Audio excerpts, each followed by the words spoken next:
Okay, disclaimer. To the very best of my knowledge, this story is true. I don't expect to convince you. Truth be told, I've had a hard time coming to terms with it myself. Cliché as it may be, I really am a rational person, and, if not for this, I would probably be the most stone-faced atheist you'd ever meet. But, after much internal struggle and debate, I have come to the conclusion that there are things in this life that simply can't be explained with reason, at least in the form in which we know it. Logic, for all the trust we place in it, is really nothing more than a candle, all too easily snuffed out. And when it is gone, we are left alone in the dark, and everything we would scoff at by daylight suddenly becomes very believable.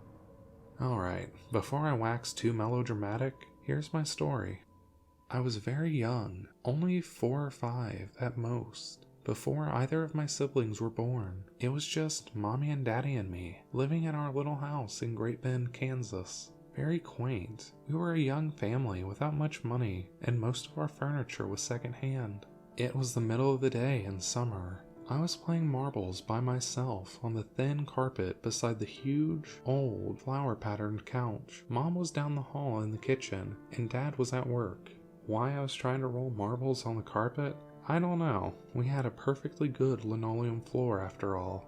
But there I was, swishing the marbles back and forth, happily bouncing them into each other. Then, in my overzealous enthusiasm, I rolled too hard. My favorite marble, the clear ruby red one, zipped into the dark space under the couch and was lost. Damn it. Dad wasn't home, and he was the only one strong enough to move that huge old couch for me. I'd have to get that marble back myself. I reached my hand under the couch, tentatively at first, then deeper. Encountering no marbles, I pulled my hand out in disappointment. Then, a hand reached out from under the couch back at me. I remember the image vividly, and I suspect I always will.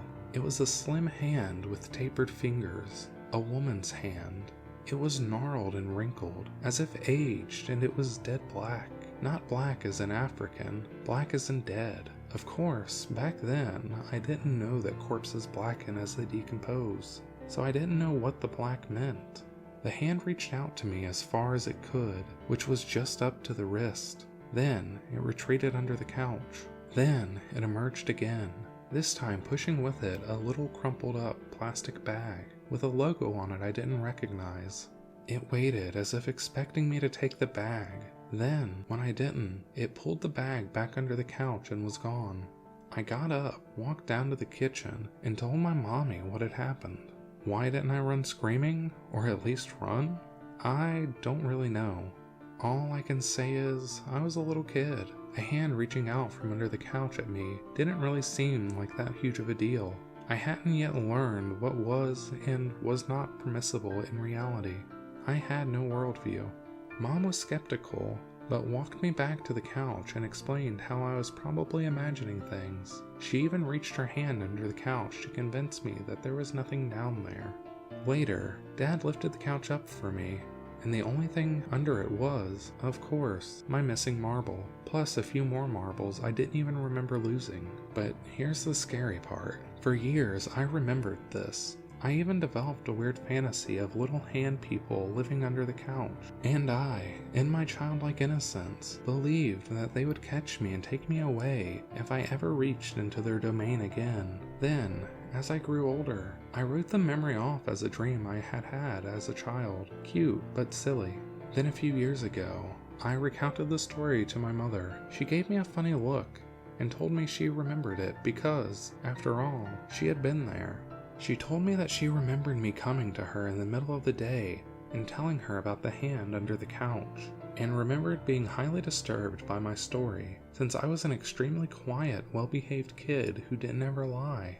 Then she told me about the couch itself. According to her, she and Dad had gotten the couch from the estate of an old woman who had actually died on it. This was the first time I had heard about this, but it sure explained why they got rid of the couch within a month of my story. But here's the part of the story that truly frightens me, even to this day.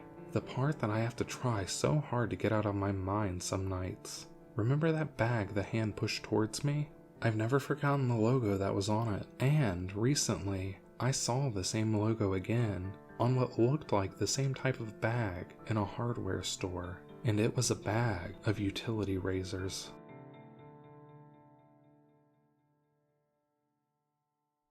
Thanks for listening, and remember, you cannot hide from the void.